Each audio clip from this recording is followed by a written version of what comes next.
ఈ నెల 7వ తేదీ ఆదివారం రాత్రి 9:56 సంపూర్ణ చంద్రగ్రహణం ప్రారంభం కానుంది. సుమారు 3 గంటల 30 నిమిషాల పాటు అంటే రాత్రి 1:25 వరకు కొనసాగనుంది. ఈ గ్రహణంపై సోషల్ మీడియాలో అనేక వాస్తవాలు, అవాస్తవాలు ప్రచారం జరుగుతున్నాయి. గ్రహణం ప్రభావాలపై పలు అపోహలు వ్యాప్తి చెందుతున్నాయి.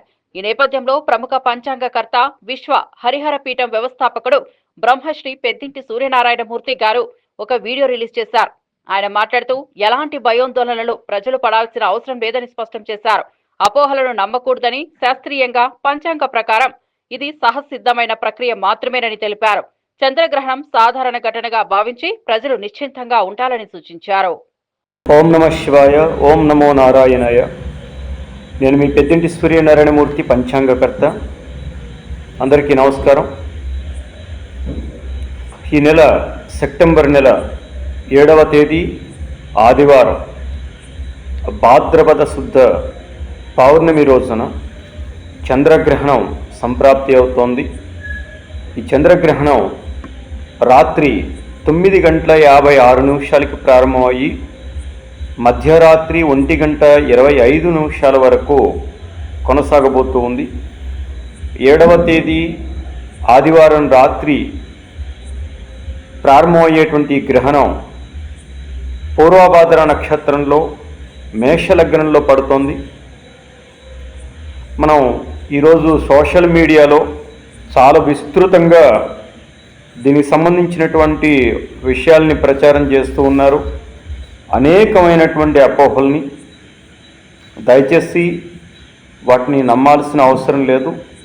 ఎవరు ఎలాంటి భయాందోళనలు చెందాల్సిన అవసరం లేదు. గ్రహణాలు సహజంగా ఏర్పడుతూనే ఉంటాయి. మరలా ఈ సంవత్సరంలోనే మరొక గ్రహణం కూడా ఎదురు రాబోతోంది, చంద్రగ్రహణమే. ఇది చిట్ట చివరిది అన్నట్టు, లేదంటే ఇదే మొదటిది అన్నట్టు, ఇక నింగి విరిగి మీద పడిపోతుంది అన్నట్టు ఈ రకమైనటువంటి వ్యవస్థ తయారు చేశారు సోషల్ మీడియా ద్వారా. దీన్ని నేను పూర్తిగా ఖండిస్తూ, ఎవరు ఎలాంటి ఆందోళన చెందాల్సిన అవసరం లేదు అన్నది నేను తెలియజేస్తూ, మా పీఠం విశ్వహరిహర పీఠానికి అనుచరులుగా ఉన్నటువంటి చాలామందిని మీరు ఎలాంటి భయాందోళన చెందొద్దని నేను కోరుతున్నాను. ఈ సందర్భంలో మేము పంచాంగకర్త కింద గత 18 సంవత్సరాలుగా ఉన్నాం. మేము రాసినటువంటి పంచాంగం ఇది. ఈ పంచాంగం ప్రకారంగానే నేను మాట్లాడుతూ ఉంటాను. ఇతరమైనటువంటి ఏ పంచాంగాలని మేము ఎంకరేజ్ చేయాల్సిన అవసరం లేదు. మమ్మల్ని అనుసరించి ధర్మాన్ని పాటిద్దాం అనుకునేటువంటి వారికి మేము ఖచ్చితమైనటువంటి దిశానిర్దేశాన్ని మేము మాట్లాడుతూ ఉంటాం. దాంట్లో భాగంగానే నేను ఇప్పుడు ఇలా లైవ్లోకి, వీడియోలోకి రావడం జరిగింది. కాబట్టి ఎవరు ఎలాంటి ఆందోళన చెందాల్సిన అవసరం లేదు. ప్రధానంగా పూర్వభాద్ర నక్షత్రం, మేషలగ్నం, కుంభరాశి, మీనరాశి ఇత్యాది రాశుల వారికి ఇబ్బందులు ఉంటాయన్నటువంటి మాట వాస్తవమే. కానీ అది కేవలం ఒక 10 నుంచి 15% మాత్రమే ఇబ్బందులు అనేటువంటివి ఉంటాయి. అవేవి పెద్దవో, అదేదో ప్రాణాపాయ స్థితో అని భయాందోళన చెందాల్సిన అవసరం ఏమాత్రం కూడా లేదు. 12 రాశుల వారు, 27 నక్షత్రాల వారు మీరు మీ ఇష్టదైవాన్ని గ్రహణ సమయంలో సాధన చేయండి. దయచేసి మనందరం చేయాల్సింది ఏమిటయ్యా అంటే, సాధనా బలాన్ని మనం ఎప్పుడైతే పెంచుకోగలుగుతామో, మనం ఎప్పుడైతే మన ఇష్ట దైవాన్ని, గురుముఖత తీసుకున్నటువంటి మంత్రాన్ని ఎల్లవేళలా, అది గ్రహణ సమయంలో ఎంత ఎక్కువ చేయగలుగుతామో అన్ని వందల వేల రెట్లు ఫలితాన్ని మనం చూడగలుగుతాం. సాధారణ రోజుల్లో మీరు చేసేటువంటి ఒక మాల అంటే 108 మాల జప సంఖ్యకి 108 మార్కులు మీకు పడినట్లయితే, గ్రహణ సమయంలో దాన్ని మీరు ఒక మాల చేసినట్లయితే అది 1,00,000 మార్కులు పడతాయి. అంటే అది అత్యంత శక్తివంతమైనటువంటి కాలంగా మనకి పెద్దలు, ఋషీశ్వరులు అందించారు. కాబట్టి ఆ గ్రహణ సమయాన్ని సాధనా కాలంగా మార్చుకోగలిగితే మనం ఎలాంటి భయాందోళనలు చెందాల్సిన అవసరం లేదు. కాబట్టి మీరు మీ సమీపంలో ఉన్నటువంటి వారిని సంప్రదించండి, లేదు మీ ఇష్ట దైవం యొక్క మంత్రాన్ని లేదు భగవత్ స్తోత్రాల్ని మీరు ఆ సమయంలో స్నానం చేసి పారాయణ చేయండి. తత్ఫలితంగా మీకు వచ్చేటువంటి నేను ఇందాక చెప్పినటువంటి ఒక 10-15%, 20% ఏవైతే దుష్ఫలితాలు ఉంటాయో అవన్నీ ఖచ్చితంగా నివృత్తి అయిపోతాయి. దాంట్లో ఎలాంటి సందేహం లేదు. మాకు గురువులు దగ్గరలో లేరు, మేము రోజు ఏవి చదవట్లేదు అనేటువంటి వారు నమశివాయ అనేటువంటి మంత్రము, ఓం నమో నారాయణాయ అనేటువంటి అష్టాక్షరీ మహామంత్రము, శివపంచాక్షరీ మహామంత్రము, లేదు లలితా సహస్రనామావళి స్తోత్రము, లేదు ఇతరమైనటువంటి భగవత్ స్తోత్రాలు ఏవైనా సరే పారాయణ చేయండి. తత్ఫలితము మీరు కొన్ని వేల పర్యాయాలు ఆ స్తోత్ర పారాయణ మంత్రపారాయణ చేసినటువంటి ఫలితం దక్కుతుంది. తత్ఫలితంగా మీకే కాక మీ కుటుంబంలో ఉన్నటువంటి ప్రతి ఒక్కరిపైన దుష్ప్రభావాలు చూపిస్తాయని మీరు భయపడుతున్నారు కదా, అవేవి కూడా మీ దరిదాపుల్లో కూడా రావు. ఇది ఖచ్చితమైనటువంటి విషయం. కాబట్టి దయచేసి మీరు మీ సాధనా బలాన్ని ఆ సమయంలో పెంచుకోండి. ఎప్పుడు నిద్రపోతూనే ఉంటాం, ప్రతిరోజు రాత్రి నిద్రపోతూనే ఉంటాం. కానీ 7వ తేదీ రాత్రి మనం స్నానం చేసి 9:56 గ్రహణం ప్రారంభం అవుతుంది. 9:56 తర్వాత స్నానం చేసి శుచిగా మంచి బట్ట కట్టుకుని భగవంతుడి దగ్గర దీపారాధన చేసి అక్కడనే కూర్చుని మీ ఓపిక ఉన్నంతసేపు గ్రహణం సుమారు 3:19 సుమారుగా గ్రహణ సమయం ఉంటుంది. అంటే మధ్యరాత్రి 1:25 వరకు ఉంటుంది. మీరు ఎంతసేపు చేయగలుగుతారో అంతసేపు ఇష్టదైవాన్ని భగవత్ ప్రార్థన చేయండి, భగవత్ నామ స్తోత్రం చేయండి, భగవన్ నామాన్ని చెప్పండి. ఆ సమయంలో మీకు ఏవైతే ఇబ్బందులు వస్తాయో మీరు సోషల్ మీడియాలో విని భయపడుతూ ఉన్నారో అలాంటి ఇబ్బందులు ఏవీ కూడా రావు. దయచేసి ఎవరు ఎలాంటి ఆందోళన చెందాల్సిన అవసరం లేదు.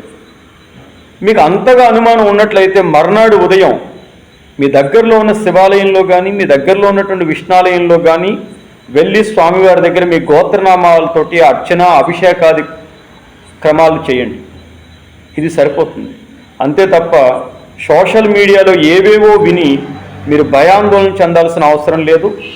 అదేవిధంగా మరొక ప్రధానమైనటువంటి విషయం ఏంటంటే చాలామంది ఏవేవో వీడియోలు చూసి వాటిల్లో ఉన్నటువంటి మంత్రాలు చదివేద్దాం, అవి చేద్దాం, ఇవి చేద్దాం అనేటువంటి కొన్ని ప్రయత్నాలు చేస్తూ ఉంటారు. అవి జాగ్రత్తగా ఆలోచించి చేసుకోండి. అవి మీ నక్షత్రానికి మీ యొక్క స్థితికి అవి సరిపడతాయా లేవా, ఆ సాధనలు మనం చేయొచ్చా లేదా, ఆ మంత్ర సాధన వల్ల ఫలితం ఉంటుందా లేదా, ఆ మంత్ర దేవతని మనం అనుష్ఠించాలా లేదా, ఇలాంటి అనేకమైనటువంటి విషయాలు ఉంటాయి వాటి వెనకాల. కాబట్టి దయచేసి వాటిని ఆలోచించి వాటిని తెలుసుకుని మాత్రమే ఆ యొక్క సాధనలు యూట్యూబ్లో చూసేటువంటి మంత్రాలు లేదా ఫేస్బుక్లోనో లేదా ఇతరితర సోషల్ మీడియాలో ఉన్నటువంటి మంత్రాలను మీరు అనుసరించండి. అంతే తప్ప కానీ గుడ్డిగా ఏది దొరికిందో దాన్ని తీసుకుని మంత్రం దాన్ని అనుసరించేద్దాం, దానివల్ల ఫలితాలు ఏవేవో పొందేద్దాం అనేటువంటి దానికన్నా మనం ఇబ్బందులు పడాల్సినటువంటి పరిస్థితి ఉంటుంది. ఈ సనాతన ధర్మానికి ఒక్కటే సొంతం ఈ ప్రకృతితో మమేకమైనటువంటి జీవన విధానం. మీరు గమనించండి, ఇతరమైనటువంటి ఏ విశ్వాసంలోనూ కూడా ఈ గ్రహణము, గ్రహణ నియమాలు, గ్రహణంలో సాధనా కాలాలు ఇవేవి ఉండవు. ఒక్క సనాతన ధర్మానికి మాత్రమే మనకి చెందింది. మనం లౌకికమైనటువంటి కోరికల కోసం అనేకమైన పూజా విధానాలు చేస్తాం. భగవంతుడికి మనకి సంబంధం అంతవరకునేనా? కాదు. మనం ఎందుకోసం వచ్చాం ఈ జీవితంలోకి, మనం ఏం చేయాలి, మనం చేసేటువంటి సాధన బలం మనల్ని ఎంతవరకు తీసుకుని వెళ్తుంది, అది మనం భవిష్యత్తులో వచ్చేటువంటి జన్మల వరకు అది ఎంతవరకు ఉపయోగపడుతుంది అనేటువంటి విషయాల్ని తెలుసుకోవాల్సిన అవసరం ఉంది ప్రతి ఒక్కరు కూడా. కేవలం మనం లౌకికమైనటువంటి విషయాల కోసం మాత్రమే ఒక పూజని, ఒక హోమాన్ని, ఒక యజ్ఞాన్ని, ఒక అభిషేకాన్ని మాత్రం ఆచరిస్తూ ఉంటాం. కాదు, మన అది జీవితానికి ఉపయోగపడేది, మన సాధన బలానికి ఉపయోగపడేది ఏది ఉందో దాన్ని మనం చేయాల్సిన అవసరం ఉంది. మన సాధన బలం మనం పెంచుకున్నట్లయితే అది ఇప్పుడే కాదు, ఈ జీవితంలోనే కాదు, రేపు వచ్చేటువంటి భవిష్యత్ తరంలో కూడా అది ఉపయోగపడుతుంది.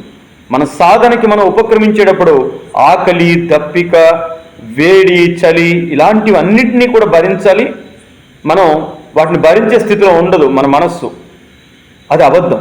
ఖచ్చితంగా మనం సాధన చేస్తే అవి ఖచ్చితంగా మన మాట వింటుంది మన మనస్సు, మన శరీరము. కాబట్టి ఆకలి, దప్పిక, చలి, వేడి ఇలాంటివన్నిటినీ కూడా అది జయించగలుగుతుంది. మనం ఆ సాధన వల్ల అనేకమైనటువంటి విషయాలను తెలుసుకోగలుగుతాం. దయచేసి సాధన బలాన్ని పెంచుకోండి. ఈ సనాతన ధర్మం రక్షించడానికి సాధనా బలం అత్యంత ఆవశ్యకత ఉంది. కాబట్టి దయచేసి మీరు రక్షింపబడాలి, మీ కుటుంబం రక్షింపబడాలి, ఈ ధర్మం రక్షింపబడాలి, ఈ దేశం రక్షింపబడాలి అంటే మన సాధనా బలం కూడా పెరగాలి. మన శరీర బలంతో పాటు మన మానసికమైనటువంటి బలంతో పాటు సాధనా బలం కూడా పెరిగినట్లయితే మనం ఖచ్చితంగా చాలా ఉన్నతమైనటువంటి స్థానానికి వెళ్తాం. దయచేసి మీరు చేసేటువంటి భగవత్ ఆరాధన సాధన బలాన్ని పెంచుకోవడానికి ప్రయత్నం చేయండి. గ్రహణ సమయంలో ఎలాంటి ఆందోళనలు చెందొద్దు. సోషల్ మీడియాలో వచ్చేటువంటి భయభ్రాంతులయ్యేటువంటి ఎలాంటి విషయాలపైనా కూడా మీ మనస్సు వెళ్ళొద్దు. మర్నాడు ఉదయం మీ దగ్గరలో ఉన్న శివాలయంలో కానీ విష్ణాలయంలో కానీ ఒక అభిషేకము, అర్చన, పేదలకి దానము, లేదో ఆవులకి, గోవులకి దాన కార్యక్రమం చేయడం, ఇవి చాలా ఉత్తమమైనటువంటి ఫలితాలు ఇస్తాయి. దయచేసి ఆ విధానంలో మీరు అందరూ ప్రయత్నం చేయాలి అని చెప్పి, భగవద్ అనుగ్రహం మీ అందరికీ కలగాలని చెప్పి పార్వతీ హరిహరేశ్వర మరకతలింగేశ్వర స్వామి వారిని నేను మనసా వాచా కర్మణ కోరుతూ శుభం, జయోస్తు.